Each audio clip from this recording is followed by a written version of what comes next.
నమస్తే, welcome to our channel. నేను మీ అనుష. ఈ రోజుల్లో తక్కువ వయసులోనే ఈ మోకాళ్ళల్లో గుజ్జు అరిగిపోవడం, అలాగే సౌండ్స్ వస్తున్నాయి మేము నడుస్తున్నప్పుడు. ఎందుకు తక్కువ వయసులోనే ఈ సమస్యలు వస్తున్నాయి అని చాలామంది డౌట్ పడుతున్నారు. దీనికి ఉన్న రీజన్స్ ఏంటి? హోమియోపతిలో ఎలాంటి ట్రీట్మెంట్స్ అందుబాటులో ఉన్నాయి? ఈ అంశం గురించి మాట్లాడడానికి ప్రస్తుతం మనతో పాటు ఉన్నారు ప్రముఖ homeopathy physician doctor Chetan Raj గారు. సార్తో మాట్లాడి మరి కంప్లీట్ డీటెయిల్స్లోకి వెళ్ళిపోదాం. నమస్తే సార్. నమస్తే మేడం. సార్, జనరల్‌గా ఈ రోజుల్లో తక్కువ వయసుకే ఈ మోకాలు నొప్పులు, గుజ్జు అరిగిపోతుంది అని చెప్తున్నారు. చాలా మంది కంప్లెయింట్ చేస్తున్నారు. యంగ్ ఏజెస్‌లోనే వస్తున్నాయి. ఒకప్పుడంటే వయసులో పైబడినాక వచ్చేవి. కానీ ఆపరేషన్ లేకుండానే మన మోకాలు నొప్పులు కానీ, గుజ్జును గానీ పెంపొందించే అవకాశం ఉంటుందంటారా? నా దగ్గర ఒక పేషెంట్ వచ్చిండే అన్నమాట. 3 డేస్ తర్వాత సర్జరీ ఉంది ఆ పేషెంట్‌కి. ఓకే. ఆ పేషెంట్‌కి నేను పర్మనెంట్‌గా మోకాలు నొప్పులు అనేటివి తగ్గించేశాను without surgery. So osteoarthritis case ఉండే, వెయిట్ ఏమో 84 కేజీస్ ఉండే. ఓకే. ఆ మేడం ఏజ్ వచ్చేసి అరౌండ్ 54-55 ఇయర్స్ ఉండే అన్నమాట. ఏమైందంటే ఆ పేషెంట్‌కి 50 ఇయర్స్ ఏజ్ వచ్చినప్పటి వరకు షుగర్ లేదు, బీపీ లేదు, థైరాయిడ్ లేదు, డైజెస్టివ్ ప్రాబ్లమ్స్ లేదు. Totally healthy life. 67-68 కేజీస్ ఉండే వెయిట్. 5'9", 5'10" ఉండే హైట్ ప్రకారం. వెయిట్ కూడా ఎగ్జాక్ట్ ఉండే అన్నమాట. చాలా హెల్దీ ఉండే. బట్ ఏమైపోయింది ఇప్పుడు చూడండి, మనం అంటాం కదా మైండ్ చాలా ఇంపార్టెంట్, మైండ్ స్టేబుల్ ఉండాలి అనేసి. మైండ్లో స్ట్రెస్ ఉండొద్దు. మైండ్లో స్ట్రెస్ ఉంటే హెల్త్ ప్రాబ్లమ్స్ స్టార్ట్ అవుతాయి. సో మేడం టీచర్ లాగా పనిచేస్తుండే. జనరలీ టీచర్స్ కి మోకాలు నొప్పులు ఉంటాయి. అవును సార్, లాంగ్ స్టాండింగ్ అవర్స్ ఉంటాయి కాబట్టి మోకాలు నొప్పులు ఉంటాయి. కానీ బ్యూటీ ఏంటంటే she loved her profession so much, మోకాలు నొప్పులు కూడా లేకుండే. సో ఏమైందంటే చాలా పెద్ద స్కూల్లో పనిచేస్తుండే అండ్ హయ్యర్ క్లాసెస్కి చెప్తుండే. పిల్లలకి కూడా చాలా ఇష్టం ఉండే ఆ టీచర్. సో ఆ మేడంకి నేను మాట్లాడేటప్పుడు ఏం చెప్పారంటే 9 ఇయర్స్ నుంచి ఒక్కరోజు కూడా లీవ్ తీసుకోలేదు. 9 ఇయర్స్ నుంచి ఒక్కరోజు కూడా లీవ్ తీసుకోలేదు. అంటే తనంతట తను లీవ్ తీసుకోలేదు. ఓకే. అంత ఇష్టం ఉండే, అంత డెడికేటెడ్ ఉండే స్కూల్కి, పిల్లలకి. సో నాకు చెప్పారనమాట, నాకు స్ట్రెస్ అసలు ఉండకపోతుండే, స్ట్రెస్ బస్టర్ పిల్లలే ఉండే అనమాట ఆ మేడం. కానీ ఏమైంది, మేనేజ్మెంట్ చేంజ్ అయింది. ఆ స్కూల్ వేరే వాళ్ళు తీసుకున్నారు.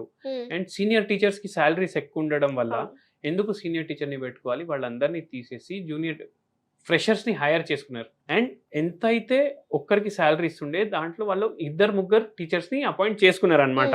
సో ఏమైపోయింది, ఇప్పుడు 50 ఇయర్స్ కి ఎవరికైనా జాబ్ ఇట్లా వెళ్ళిపోతే వాళ్ళు ఇంకో జాబ్ చూసుకోవడం కూడా కష్టం అవుతుంది. అండ్ ఇన్ని ఇయర్స్ ఒకటే స్కూల్లో పని చేసిన తర్వాత it was very traumatic for her. And ఆమె మెంటలీ చాలా డిస్టర్బ్ అయిపోయింది అనమాట. సో డిస్టర్బ్ అయిపోయి సెడెంటరీ లైఫ్ స్టైల్ స్టార్ట్ అయిపోయింది. వెయిట్ పెరిగిపోయింది, మోకాళ్ళలో డ్యామేజ్ వచ్చేసింది. ఎందుకంటే మెనోపాజల్ స్టేజ్ లో ఉండే, మోకాళ్ళల్లో కూడా డ్యామేజ్ వచ్చేసింది, వెయిట్ ఎక్కువ అయిపోయింది, షుగర్ వచ్చేసింది, అండ్ యూట్రస్ లో ఫైబ్రాయిడ్స్ వచ్చేసినాయి. అండ్ బ్లీడింగ్ కూడా అన్కంట్రోలబుల్ అయిపోయింది అనమాట. సో ఆ పేషెంట్ కి డాక్టర్స్ ఏమన్నారంటే మోకాలు కూడా పాడైనాయి, యూట్రస్ కూడా ఎఫెక్ట్ అయిపోయింది. సో హిస్టెక్టమీ అడ్వైస్ చేశారు, నీ రీప్లేస్మెంట్ అడ్వైస్ చేశారు. So she thought of getting both the surgeries done అనమాట. సో 3 డేస్ తర్వాత ఆ పేషెంట్ కి నీ రీప్లేస్మెంట్ ఉండే. సో ఆ టైంలో మన దగ్గర వచ్చారనమాట. అయితే వాళ్ళు అన్నారు, ఇప్పుడు మేము సర్జరీ ఉంది 3 డేస్ తర్వాత ఏం చేయాలి అంటే, నేను ఒకటే అడ్వైస్ ఇచ్చాను, పర్మనెంట్గా తగ్గుతుందని ఫస్ట్ థింగ్ నేను చెప్పాను. కానీ వాళ్ళు అన్నారు, మేము already సర్జరికల్ we have plan to go, మీరు గ్యారంటీ ఇస్తారా అంటే నేను ఒకటే మాట అన్నాను, నేను ఎటువంటి గ్యారంటీ ఇవ్వను, నేను మందులు ఇస్తాను, మీరే డిసైడ్ చేసుకోండి 3 రోజుల తర్వాత అనేసి. మనం ట్రీట్మెంట్ స్టార్ట్ చేసాము. 48 అవర్స్లో అన్ని నొప్పులు తగ్గిపోయినాయి.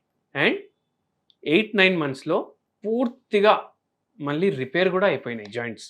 వెయిట్ తగ్గిపోయింది, ఫైబ్రాయిడ్ వెళ్ళిపోయింది. సో మల్టిపుల్ ప్రాబ్లమ్స్ ఉన్నాయి. She wanted to go for surgery. అటువంటి కేస్ని మనం within just span of few months total గా మంచిగా చేసేసాము. టోటల్ రివర్సల్ ఉండే.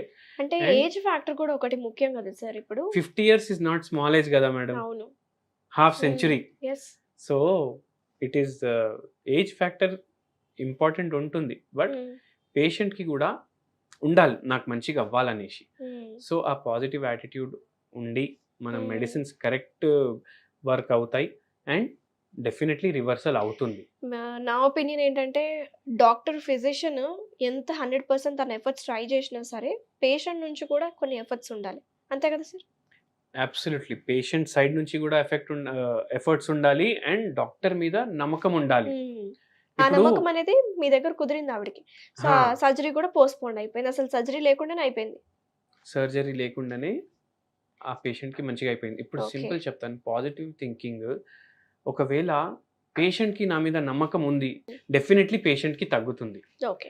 సో, ఆ నమ్మకం, ఆ ట్రస్ట్ అనేది డాక్టర్ మీద ఉండాలి. ఎగ్జాక్ట్‌లీ. సో, ట్రీట్మెంట్ విషయానికొస్తే మీ దగ్గరకొచ్చే పేషెంట్స్ మీరెలా ట్రీట్ చేస్తున్నారో చాలా డీటెయిల్‌గా చెప్పారు. అండ్ కమింగ్ టు ఇప్పుడు చూసేవాళ్ళు మన వ్యూవర్స్ మోకాళ్ళ నొప్పులున్నాయి, మేము నడవలేని పరిస్థితిగా ఉంది, మేము అంత దూరం వెళ్ళలేము, మేము కన్సల్టేషన్ తీసుకోలేము అని చాలా హోమ్ రెమెడీస్ ట్రై చేస్తూ ఉంటారు. వాళ్ళకి పెయిన్ కిల్లర్స్ వాడుతుంటారు. అలా వాడడం వల్ల సైడ్ ఎఫెక్ట్సే ఉంటాయి. సో, నేచురల్ పద్ధతి ద్వారా ప్రకృతిలో అందుబాటులో ఉండే ఇంగ్రీడియెంట్స్ తోటి ఏం చేసుకోవచ్చంటారు? వెరీ సింపుల్ ఒక డ్రింక్ చెప్తాను మీకు. హ్మ్. నిమ్మకాయలు ఉంటాయి కదా! హ్మ్. నిమ్మకాయలు తీసుకోండి. హ్మ్.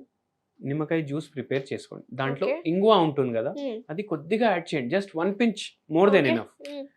ఇది మంచిగా స్టిర్ చేసుకొని డైలీ 2-3 టైమ్స్ కన్జ్యూమ్ చేయండి హోమియోపతి మెడిసిన్స్‌తో పాటు. హ్మ్. లేదంటే దీంట్లోనే మీరు కాల్కేరియా ఫ్లోర్ అనేసి ఒక మెడిసిన్ ఉంటుంది. ఓకే. ఈ మన జ్యూస్‌లోనే హోమియోపతి మెడిసిన్ ఇది. ఈ జ్యూస్‌లో 5 డ్రాప్స్ ఆ మెడిసిన్ యాడ్ చేసుకోండి. ఓకే. దీంతోటి ఏమేమవుతుంది ఈ జ్యూస్ తోటి అంటే, మీకు యాంటీ స్పాస్మోడిక్ ప్రాపర్టీస్ ఉంటాయి దీంట్లో. హ్మ్. సో, స్పాజమ్స్ అంటే టైట్ అయిపోతాయి ఒక్కొక్కసారి హ్మ్. మసిల్స్. సో, అవి లూజ్ అవుతాయి. నొప్పి తగ్గుతుంది. హ్మ్. స్వెల్లింగ్ తగ్గుతుంది. బరువు తగ్గుతుంది. హ్మ్. అండ్ నిద్ర అనేది మంచిగా రావడం స్టార్ట్ అవుతుంది. కొందరికి ఏమవుతుంది, స్లీప్ టైమ్‌లో మజిల్స్ టైట్ అయిపోతాయి కొద్దిగా. ఎగ్జాక్ట్‌లీ. అవి పిక్కలు కూడా పట్టుకుపోతూ ఉంటాయి. లూజ్ అయిపోతాయి అన్నమాట. హుహు. అండ్ హోమియోపతి మెడిసిన్ ఏదైతే కాల్కేరియా ఫ్లోర్ అని చెప్పానో, అది మీకు పాలియేటివ్ రిలీఫ్ ఇస్తుంది. అంటే ఇమ్మీడియేట్ రిలీఫ్ ఇస్తుంది. హ్మ్. ఇప్పుడు సైడ్ ఎఫెక్ట్ లేదు కాబట్టి మీరు ఎన్ని రోజులన్నా వాడొచ్చు. బట్ రిపేర్ అవ్వాలి జాయింట్, మళ్ళీ ముందులాగా అయిపోవాలంటే మీరు కాన్స్టిట్యూషనల్ థెరపీ తీసుకోవాలి హోమియోపతిలో. హ్మ్. సో, మీ కాన్స్టిట్యూషన్ ప్రకారం, మీ మైండ్ ప్రకారం, మీ బాడీ ప్రకారం, మీకున్న రోగం ప్రకారం మేము మందులు ప్రిపేర్ చేసి ఇండివిడ్యువలైజ్ ట్రీట్మెంట్ ఇస్తామన్నమాట. హ్మ్. ఓకే. సో, దానివల్ల మీకు పర్మనెంట్‌గా క్యాన్సర్ ఉన్నా తగ్గిపోతుంది. Thank you so much doctor గారు. అసలు హోమియోపతిలో మంచి ట్రీట్మెంట్ ప్రొసీజర్స్ మన దగ్గర అందుబాటులో ఉన్నాయని చాలా బాగా వివరించారు. ఎస్పెషల్లీ ఈ మోకాళ్ళ నొప్పులు మీ దగ్గర వచ్చిన పేషెంట్స్‌కి అసలు సర్జరీ లేకుండా ఎలా నయమైంది అని చాలా వివరంగా మాకు చెప్పినారు. థాంక్ యూ సో మచ్ అండి.